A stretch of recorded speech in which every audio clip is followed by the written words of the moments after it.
So the Honda Accord has been a great selling car for Honda. It's currently in its 10th generation. It was aimed at the executive market. Its little brother, the Civic, seemed to have more choice when it came to different engine options, but the engines they chose for the Accord were a good solid range of options, and the Type R really gives you some inspiration for your project. So we're going to discuss the best upgrades and mods for your Honda Accord, how to get the best power out of it, what mods you should avoid.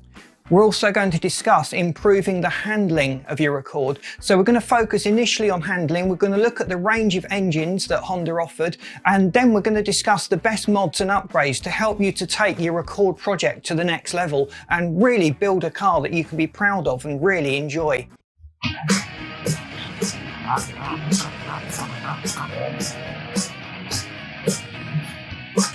There's a lot of mods and upgrades that you can do to your Accord to turn it into a real fun car, even a track day monster if that is what you want it to be. So we're going to look primarily at improving the handling of your Accord and improving the performance of it too. So the Honda Accord is now currently in its 10th generation. Production started way back in 1979, and there's a fantastic range of engines available in the Honda Accord. So the performance oriented engines tended to have the VTEC system, which would effectively give you two cam profiles. So we'll go into cam profiles a little bit later on. But every engine you get certainly is supremely reliable, and most of them have a lot of potential for tuning. So this isn't going to be an in-depth guide to every specific engine. It's going to give you an overview as to where you should look for the best upgrades and best mods. The last thing I want anyone to do is to waste money on inappropriate mods or mods that don't work. I've been there, I've done it over the years, and I'd love to just pass on the advice and the things that I've picked up over the years. All the money that I've wasted needn't be a lesson that you can't learn from. So improving the handling of your Accord is your first priority really in any tuning project. So most people would go straight away to the suspension. They'd be looking at getting a coilover kit, and the benefit of a lot of coilover kits is they're adjustable, so you can actually alter the ride height of the car. Why is that a good thing? Well, having an adjustable suspension kit allows you to fine-tune the ride height to tailor it to your driving style. And with most coilovers, you will change the stiffness as well. If you're making the suspension travel over a short distance, it will affect quite a bit of the dynamics of the car. So you can make quite a few subtle changes to the way the car handles just by altering the ride height, and you can dial in that perfect ride height. But do avoid going as low as possible and with the hardest suspension setting possible.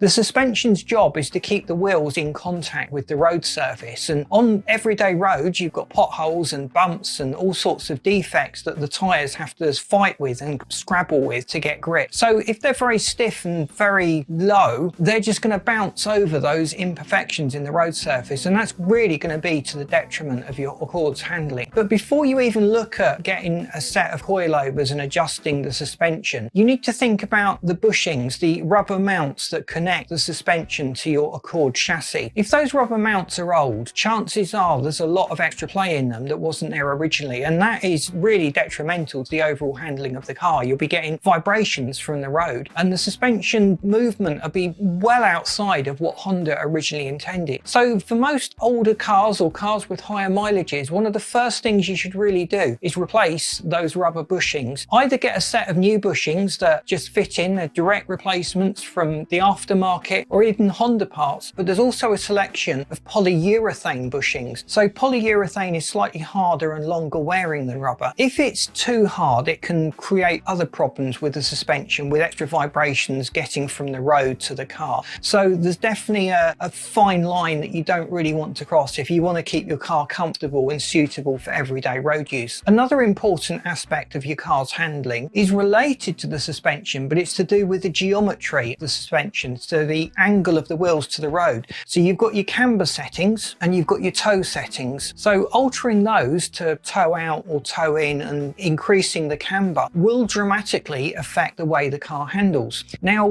before you just go out and get the maximum camber you can and the maximum toe, it's going to be to the detriment of something else. So with anything in cars, there's a degree of fine tuning. There's a bit of a margin that you can get away with in the middle. But if you go outside of that, you really start to experience the extremes. So if the camber is is too extreme, you'll cause excess wear on the inside of the tyre, and instead of the whole tyre being in contact with the ground when you're going in a straight line, only the edge of the tyre is going to be firmly in contact with the ground. So that's going to have a big problem with your traction and the way the car actually takes off. It's true as well with the toe settings. So increasing the toe out will generally improve a car's cornering abilities, but that is usually to the detriment of its straight line stability. So a car might tend to wander a little bit more if the toe is set too far out. So it's best really to take your cord and its suspension to someone who understands the car and its dynamics and really has a good handle on suspension, so they can set it up to suit your driving style. So now we need to think about stopping the car. So we've made it handle, and part of the handling is also stopping and being able to slow the car up in corners. So that's the job of the brakes. The brakes are there to convert the kinetic movement energy of the car into heat energy and dissipate it. So you've got a pad, a friction pad, that presses onto a brake disc, causing friction to build up and slowing up the car. So making those discs larger, generally speaking, will improve the car's stopping ability. But there are limits. You're first of all limited by the amount of traction that those tyres can provide. So going out and getting the biggest set of brakes that will fit in your alloy wheel will not necessarily improve car's braking if you're well outside of the limits of grip that car is actually offering. The most significant change that anyone can make to their braking on most cars is changing the pads. So if you've got old pads or they're a lower quality pad, they're not going to be producing as much friction as you would like. And just changing the pads for a more performance oriented pad will make great changes to the stopping power of your record. But don't go too aggressive. If you get a race pad, you might think it's a race pad, it's going to have race abilities to stop the car. But actually, race spec pads are designed to operate in much higher temperature ranges, well outside of what you would normally get on the road. So for typical driving, for most drivers, I know there's a few exceptions out there, and I'm sure you'll let me know in the comments, you don't want the car to just be able to effectively brake when those pads and discs are scorching hot, because in most everyday driving, they're not going to be really hot. You're going to use the brakes occasionally, and there'll be a lot of time for the discs and the pads to cool down between your braking application. High friction pads will dramatically improve the handling of the car, but race pads add a lot of noise and they're ineffective at slower road speeds, so it's usually to the detriment. So there's certainly a lot of choices to be made when it comes to selecting a decent pad for your record. And we've got articles on our website that go into each of the generations of cords. So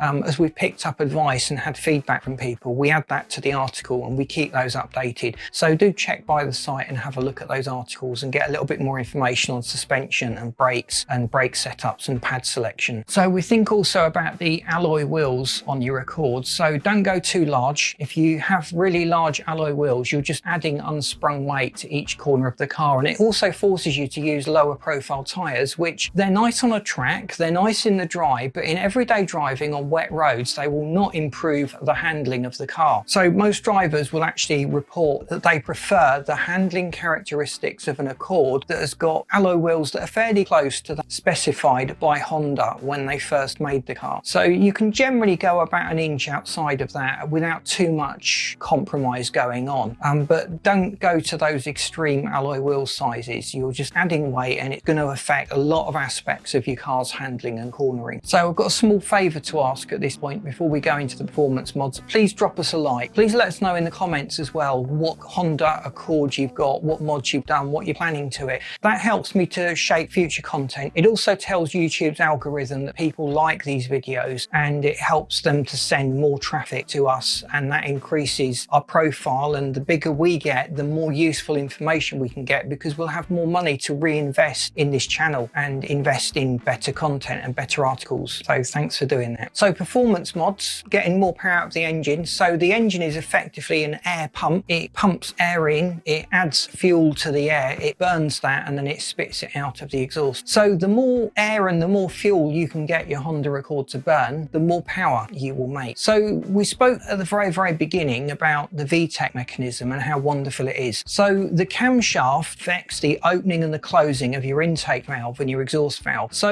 the durations that they're open for will have a big bearing on how much air and fuel gets into the engine. But if you've got a direct injection version, that won't obviously apply because the fuel is injected directly into the engine. But the intake valve controls the amount of air getting into your Accords engine, and when the exhaust opens and the duration it's open for will allow you to expel those gases effectively and get things ready for the next air charge coming into the engine. So VTEC effectively gives you two cam profiles, so it's like having a sportier cam in the car. But with fast road cams and sporty cams, you often have lumpy idle at low end RPMs, so cams generally tend to add the power at the top end. So what Honda have done, they've given you a general economical cam profile for the low end of the RPM, and then when you hit the VTEC zone it switches to this more sporty profile, so you really have got the best of both worlds. So rather than going out and getting a sports cam, you can actually utilize in most cases what Honda have already got there. So if you can get the VTEC point to kick in further down the RPM range, you'll be on that sporty cam profile and you'll have the benefit of the extra power at those lower points in the RPM range. So you would typically do this by adjusting the ECU, but ECU remapping is not possible on so many of the older Honda engines. So what you need to do then is get either an aftermarket ECU, Apexi is a brand that often crops up, or something like Hondata, which is a little module that supplements the ECU, and it allows you to make additional adjustments to it, like altering the VTEC cut-in zone. And if you can, within the ECU, adjust the timing of the engine, you can dramatically increase the power. So for most naturally aspirated engines, just altering the mapping will release about 10 to 15% more power. So we're getting more air and fuel into the engine. So fuel upgrades are obviously something that we need to consider. As soon as we get to the point in the engine where it's starting to struggle for fuel, we need to think about uprating the injectors, uprating the fuel pump. So as a general rule of thumb, you want about 20% spare capacity in those injectors. So that helps you to cope with the car getting old. The engine degrades over time, the injectors degrade, and they stop performing as well. So if you've got a little bit of overhead there, it can certainly help you to avoid the flat spots and issues that you will get as those injectors degrade. But also it gives you a little bit more headroom. So if you've done a little bit more tuning to the car, there might be some rare conditions where the engine needs that little bit more fuel, or maybe you've found some fantastic fuel that just burns really well and resists knock, so the car's able to utilize a little bit more of it. So 20% is a good rule of thumb for increasing that. Increasing the fuel pressure regulator is the dirty, cheap, quick hack to improving the capacity of the injectors and getting more fuel into the engine. So with most of the engines, there is a fuel pressure regulator upgrade that you can fit on. But the last thing you want is for your engine to start running rich. That is burning too much fuel and not having enough air, because that will just soot up the spark plugs and the other components within the engine and cause you problems further down the line. So turbo upgrades, they're very popular on the K-series engines. There's a lot of kits around that pretty much just bolt on. Companies have looked at what's available, what works, and they've done the research and development. So you don't actually have to trailblaze your own turbo upgrade on most of the Honda engines nowadays, which certainly makes life a lot easier. And bear in mind that a turbo upgrade can sometimes double the power that your engine produces. Honda engines are extremely strong and extremely reliable, and it always amazes me how much extra power can be extracted from them through adding turbos. And you obviously have to make sure that the timing is spot on if you're increasing the pressure in the engine to those degrees. But when you do it right, there really is good rewards on offer. Another mod that a lot of people do to their Honda is adding an induction kit, which replaces the airbox and air filter with a cone style filter that is theoretically allows more air to be sucked into the engine. So depending on the Honda engine you've got, sometimes these are actually quite a good idea, because the stock system is running pretty much at the limits. These engines are high revving, they move an awful lot of air, and if you've increased the power and the amount of air that's going into them, it certainly makes sense to up its ability to breathe, because you are almost certainly hitting a restriction. But on some models, adding an induction kit makes very little difference to the overall power, so you'll effectively be wasting your money, and you'd be better off just going with a panel air filter, a performance version of that, which flows much better than the paper alternatives. Some engines like the S2000 are just so well designed, it is really hard to improve on what Honda have originally done. They put a lot of thought and design and research and development into the intake and the exhaust system. So it's not impossible to improve on these and get better aftermarket versions, but most of the generic aftermarket suppliers will get nowhere near the levels that Honda have actually managed to reach from the factory setups. So with Honda exhaust mods and upgrades, it certainly makes sense to make sure that the engine can not only breathe in, but can also breathe out. So any restrictions in the flow of the exhaust could be a potential bottleneck. Now, thankfully, it's not a great problem on most Honda models. You've got a decently designed exhaust system. But if you're tuning an engine and you're making the higher power figures in the top end of the RPM range, you may well be hitting restriction. And with Hondas, the most common restrictions tend to be in the exhaust headers and the catalysts. So if you're able to, in your area, replace the catalyst with a sports alternative, that can certainly improve its ability to breathe out. Now, I always say to people, don't go with the largest exhaust you can find. Most people have in their mind that a large bore exhaust will actually flow really well. But one of the most important things when tuning a car's intake and exhaust is to make sure the velocity is correct. So ideally, you'll have a system where the exhaust and the intake is closed up at low RPMs and then it opens up at higher RPMs, which is mechanically very, very challenging. A few manufacturers have got systems that effectively achieve this, but in most cases, it's just a case of compromising and getting an optimal setup that gives you the best flow rates in the bits of the power band that you use the most often. So on an engine like the K20, most people I've spoken to recommend about a 3-inch bore size on the exhaust as being round about the optimal setup.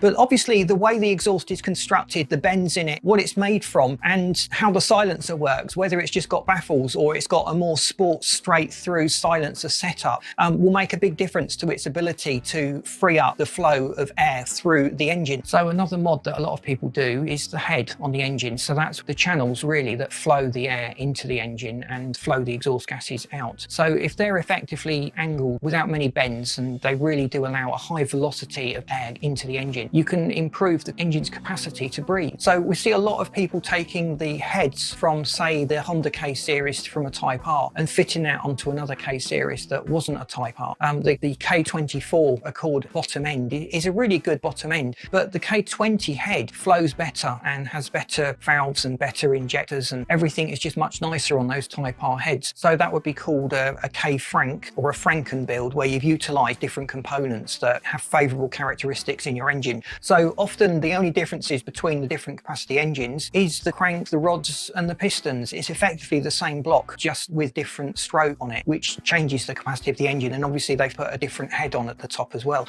So just knowing that, you can alter a lot of characteristics of the engine. So if you wanted a big power turbo build, you might actually want to lower the compression ratio slightly just to allow you to run a little bit more boost and get away with that. So increasing the valve size on the head is another method to allowing more air in. And the area around the valves where it meets the seat, you can do a 3 or 5 angle valve job, which will also dramatically improve the airflow in the engine, and it just help the valve to sit more cleanly on the engine when it's fully closed. You really want to just avoid turbulence and keep that velocity of air going into your engine for the best result. So engine swaps are also popular. So with platforms that Honda use, it's generally possible to swap in most other Honda engines into a Honda Accord. You've got a slightly bigger engine bay. The common swaps that people will do is often from the Civic Type R. Now, just to keep it easy for yourself, look at the OBD generation of the engine. And if you get a donor engine that's of the same generation, it does make life a lot easier. So you're not completely reinventing everything. So a company called Hasport do engine mounts that allow you to mount most of the different Honda engines in a variety of different Hondas. So there's lots of knowledge out there as to engine swaps, and sometimes it's easier to do an engine swap than it is to tune an engine. So